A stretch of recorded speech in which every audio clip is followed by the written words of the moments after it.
What's up, guys? JP back at you once again, bringing you guys day number 13 in my 6th annual 31 Days of Horror. This is a series in which we watch and review 31 horror films in 31 days, all during the month of October, leading right up to Halloween.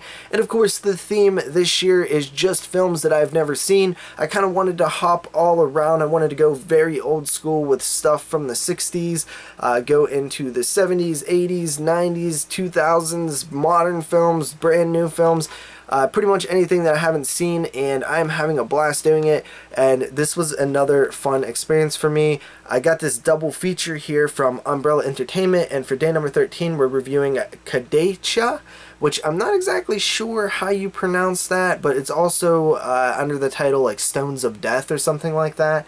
This film came out in the year 1988. It's an Australian film, so this is another Australian film that we're going to be reviewing here. Basically, this film follows a bunch of teenagers who are having nightmares. When they wake up from their nightmares, there is a stone in their hand or in their bed or something like that, and it's basically like a death curse, and then they die in some sort of way. You know, spider, snake, lawnmower, stuff like that. Sounds cooler than it actually is, honestly, guys. And then basically we find out as the plot progresses that their housing development has been built over like a Aboriginal area, you know, some land. I don't know if it was a sacred burial ground or sacred site or something like that. Very like Pet Cemetery, poltergeisty type stuff, and that's basically your story. I would say that this film starts off really good. Like, it feels cool.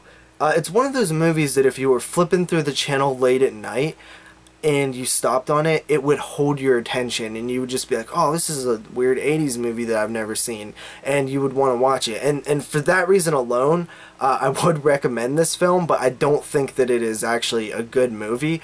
I just was fascinated by it because it was just kind of oddball, you know. It has this like dream element to it, like this almost Nightmare on Elm Street vibe at times, which I was like, oh cool, like an Elm Street ripoff I thought it was going to be at first, but it really isn't. It just has certain elements to that. I wish they would have expanded on the dreams and nightmares a little bit more. That would have really made the film a lot better, in my opinion.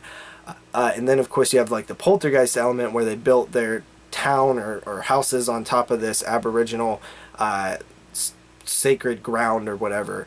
And basically, you know, that's kind of it. Like, there's kind of a snake death. You don't really see it too much. There's a scene with a spider, a lawnmower, things like that. Film kind of wraps up how you would expect it to wrap up to. It's not a great movie. The acting is a little bit above average for a film like this.